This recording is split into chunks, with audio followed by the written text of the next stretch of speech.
ದೇಶದಾದ್ಯಂತ ನೀಟ್ ಪರೀಕ್ಷೆಯ ವಿವಾದ ಭಾರಿ ಸದ್ದು ಮಾಡ್ತಾ ಇದೆ. ಇವತ್ತು ಪ್ರತಿಭಟನೆ ಕೂಡ ಆಯಿತು. ಕೇಂದ್ರ ಸರ್ಕಾರದ ವಿರುದ್ಧ ಸುಪ್ರೀಂ ಕೋರ್ಟ್ ಕೂಡ ಚಾಟಿ ಬೀಸಿದ್ದು, ಇತ್ತ ರಾಜ್ಯ ವೈದ್ಯಕೀಯ ಶಿಕ್ಷಣ ಸಚಿವರು ಅಸಮಾಧಾನವನ್ನ ಹೊರಹಾಕಿದ್ದಾರೆ. ಈ ಬಗ್ಗೆ ಒಂದು ವರದಿ ನಿಮ್ಮ ಮುಂದೆ.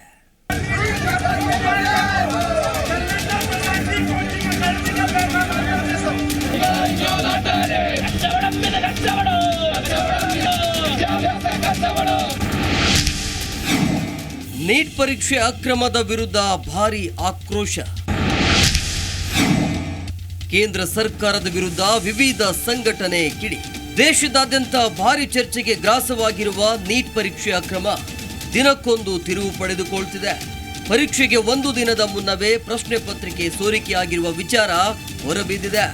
ಕಳೆದ ಒಂದು ವಾರದಿಂದ ವಿದ್ಯಾರ್ಥಿಗಳು ಬೀದಿಗಿಳಿದು ಪ್ರತಿಭಟನೆ ನಡೆಸುತ್ತಿದ್ದಾರೆ. ಬೆಂಗಳೂರಿನಲ್ಲಿ ಕೂಡ ಯುವ ಕಾಂಗ್ರೆಸ್ಸಿಂದ ಬೃಹತ್ ಪ್ರತಿಭಟನೆ ನಡೆಸಲಾಯಿತು. ರಾಜಭವನಕ್ಕೆ ಮುತ್ತಿಗೆ ಹಾಕಲು ಹೊರಟಿದ್ದ ಕಾರ್ಯಕರ್ತರನ್ನ ಪೊಲೀಸರು ವಶಕ್ಕೆ ಪಡೆದರು.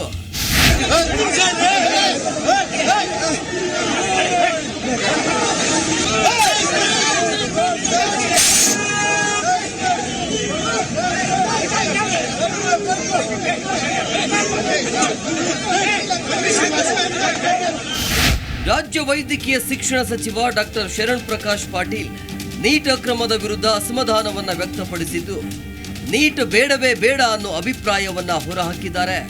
ಪ್ರಧಾನಿ ಮೋದಿ ಸರ್ಕಾರದಲ್ಲಿ ಬಹುದೊಡ್ಡ ಹಗರಣ ಆಗಿದೆ, ಇದರಲ್ಲಿ ಬಹಳ ದೊಡ್ಡ ಜನ ಶಾಮೀಲಾಗಿದ್ದಾರೆ ಅಂತ ಆರೋಪಿಸಿದ್ದಾರೆ. ಕೇಂದ್ರ ಸರ್ಕಾರದ ನಿಲುವು ಬಹಳ ಅನುಮಾನಾಸ್ಪದವಾಗಿದೆ. ಇದರಲ್ಲಿ ಭಾಳ ದೊಡ್ಡ ಪ್ರಮಾಣದಲ್ಲಿ ಹಗರಣ ಆದರೂ ಕೂಡ ಇಲ್ಲಿವರೆಗೆ ತನಿಖೆ ಆಗಿಲ್ಲ. ಇವತ್ತು ನೆಟ್ ಎಕ್ಸಾಮ್ನು ಕೂಡ ಕ್ಯಾನ್ಸಲ್ ಆಗಿದೆ, CBIಗೆ ವಹಿಸಿದ್ದಾರೆ. ನೀಟ್ ಎಕ್ಸಾಮನ್ನು ಕೂಡ CBI ಎನ್ಕ್ವೈರಿ ಆಗಬೇಕು ಅಂತಕ್ಕಂಥ ಎಲ್ಲ ರಾಜ್ಯಗಳ ಒಂದು ಆಗ್ರಹ ಇದೆ. ಆದರೂ ಕೂಡ ಕೇಂದ್ರ ಸರ್ಕಾರ ಮಾಡ್ತಾ ಇಲ್ಲ. ಅವ್ರು ಯಾರಿಗೆ ಪ್ರೊಟೆಕ್ಟ್ ಮಾಡ್ತಾ ಇದ್ದಾರೆ ಗೊತ್ತಿಲ್ಲ. ಆದರೆ ಈ ದೇಶದ 24 ಲಕ್ಷ ಮಕ್ಕಳು ಏನು ಎಕ್ಸಾಮ್ ಬರೆದಿದ್ದಾರೆ, ಅವರ ಭವಿಷ್ಯದ ಜೊತೆ ಮೋದಿ ಸರ್ಕಾರ ಚೆಲ್ಲಾಟ ಆಡ್ತಾ ಇದೆ. ಮೇ 5ರಂದು ನಡೆದಿದ್ದ ನೀಟ್ ಪರೀಕ್ಷೆಯ ರಿಸಲ್ಟ್ ಜೂನ್ 4ರಂದು ಹೊರಬಿದ್ದಿದೆ. ಔಟ್ ಆಫ್ ಸಿಲೆಬಸ್ ಪ್ರಶ್ನೆಗಳು ಬಂದರೂ ಪರೀಕ್ಷೆ ಬರೆದ 23 ಲಕ್ಷ ವಿದ್ಯಾರ್ಥಿಗಳ ಪೈಕಿ ಕೇವಲ 1,563 ವಿದ್ಯಾರ್ಥಿಗಳಿಗೆ ಗ್ರೇಸ್ ಮಾರ್ಕ್ಸ್ ಕೊಡಲಾಗಿದೆ. 720 ಅಂಕಗಳಿಗೆ ಕೇವಲ 67 ಮಂದಿ ಮಾತ್ರ ಔಟ್ ಆಫ್ ಔಟ್ ಗಳಿಸಿದ್ದು, ಒಂದೊಂದೇ ಅಕ್ರಮಗಳು ಕಳಿಸಿಕೊಳ್ತಿದೆ. ನೀಟ್ ಪರೀಕ್ಷೆಯಲ್ಲಿ ಕೇಂದ್ರ ಸರ್ಕಾರ ಝೀರೋ ಟಾಲರೆನ್ಸ್ ಹೊಂದಿರಬೇಕು ಅಂತ ಆಗ್ರಹಿಸಿರುವ ಸಚಿವರು ಪರೀಕ್ಷೆಯ ಅಕ್ರಮ ಸರಿಪಡಿಸದಿದ್ದರೆ ಪ್ರತಿಭಟನೆಯ ಎಚ್ಚರಿಕೆಯನ್ನ ಕೊಟ್ಟಿದ್ದಾರೆ. ಜೊತೆಗೆ ನೀಟ್ ಪರೀಕ್ಷೆ ಬೇಡವೇ ಬೇಡ, CET ಜಾರಿಗೊಳಿಸಿ ಅಂತ ಕನ್ನಡ ಪರ ಸಂಘಟನೆ ಸೇರಿ ವಿದ್ಯಾರ್ಥಿ ಸಂಘಟನೆ ಸಹ ಕಿಡಿಕಾರಿದೆ. ನೀಟ್ ಪ್ರಶ್ನೆ ಪತ್ರಿಕೆ ಸೋರಿಕೆಯನ್ನ ಕರ್ನಾಟಕ ರಕ್ಷಣಾ ವೇದಿಕೆ ತೀವ್ರವಾಗಿ ವಿರೋಧಿಸುವುದರ ಮುಖಾಂತರ ರಾಜ್ಯದ ವಿದ್ಯಾರ್ಥಿಗಳಿಗೆ ನಿರಂತರವಾಗಿ ಅನ್ಯಾಯ ಆಗ್ತಾ ಇದೆ. ಪ್ರಶ್ನೆ ಪತ್ರಿಕೆ ಸೋರಿಕೆಯಾಗಿ ಉತ್ತರ ಭಾರತದವರು ನಮ್ಮ ನೀಟನ್ನ ಫಲಿತಾಂಶವನ್ನ ಜಾಸ್ತಿ ತಗೊಂಡು ನಮ್ಮ ಕರ್ನಾಟಕದ ಮೆಡಿಕಲ್ ಸೀಟ್ಗಳನ್ನ ಪಡಿತಾ ಇದ್ದಾರೆ. ಕರ್ನಾಟಕದಲ್ಲಿ 50ಕ್ಕೂ ಅಧಿಕ ಮೆಡಿಕಲ್ ಕಾಲೇಜ್ಗಳಿದ್ದಾವೆ.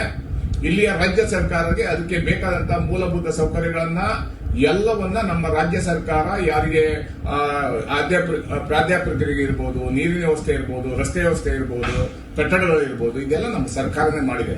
ಇದರ ಲಾಭವನ್ನ ಉತ್ತರ ಭಾರತದವರು ನೀಟ್ ಪರೀಕ್ಷೆ ಮುಖಾಂತರ ನುಗ್ಗುವುದ್ರ ಮುಖಾಂತರ ನಮ್ಮ ಬಡ ವಿದ್ಯಾರ್ಥಿಗಳು, ರೈತ ಪರ ವಿದ್ಯಾರ್ಥಿಗಳ ಸೀಟನ್ನ ಅವರು ಕಿತ್ಕೊಂತಾ ಇದ್ದಾರೆ. ಆದ್ರಿಂದ ಇದನ್ನ ನಾವು ತೀವ್ರವಾಗಿ ವಿರೋಧಿಸುವುದರ ಮುಖಾಂತರ. ಇತ್ತ ನೀಟ್ ಪರೀಕ್ಷೆ ಅಕ್ರಮದ ವಿರುದ್ಧ ಕೇಂದ್ರಕ್ಕೆ ಸುಪ್ರೀಂ ಕೋರ್ಟ್ ಕೂಡ ಚಾಟಿ ಬೀಸಿದೆ. ನೀಟ್ ಪರೀಕ್ಷೆ ಅಕ್ರಮದ ವಿರುದ್ಧ ಈಗಾಗಲೇ 7 ರಾಜ್ಯಗಳಲ್ಲಿ ಪ್ರಕರಣ ದಾಖಲಿಸಿದೆ. ರಾಜ್ಯ ಸರ್ಕಾರ ಕೂಡ ನೀಟ್ ಪರೀಕ್ಷೆ ಅಕ್ರಮದ ವಿರುದ್ಧ ಕ್ರಮ ಕೈಗೊಳ್ಳುವ ಒತ್ತಡ ಹೇರಲು ನಿರ್ಧರಿಸಿದೆ. ಪ್ರಕರಣಕ್ಕೆ ಸಂಬಂಧಿಸಿದಂತೆ ಬಿಹಾರದಲ್ಲಿ ಅರೆಸ್ಟ್ ಆಗಿರುವ ಸಮಷ್ಟಿಪುರದ ವಿದ್ಯಾರ್ಥಿ ಅನುರಾಗ್ ಯಾದವ್ ತಪ್ಪೊಪ್ಪಿಗೆ ಹೇಳಿಕೆ ನೀಡಿದ್ದಾರೆ. ಇದೇ ಹೊತ್ತಲ್ಲಿ ಪ್ರಶ್ನೆ ಪತ್ರಿಕೆ ಸೋರಿಕೆಯ ಕಿಂಗ್ ಪಿನ್ ಪಾಟ್ನಾದ ಅಮಿತ್ ಆನಂದ್ ಕೂಡ ತಪ್ಪೊಪ್ಪಿಗೆ ಹೇಳಿಕೆ ನೀಡಿದ್ದಾರೆ. ಇವೆರಡೂ ಈಗ ಭಾರಿ ಸಂಚಲನಕ್ಕೆ ಕಾರಣವಾಗಿದೆ. Manjunath Hosalli, Zee Kannada news, Bengaluru. Zee Kannada news ಈಗ ನಿಮ್ಮ ಮನೆಯಲ್ಲೇ ನೋಡಿ. ಎಲ್ಲ ಕೇಬಲ್ಗಳಲ್ಲಿ ಈಗ ಲಭ್ಯ.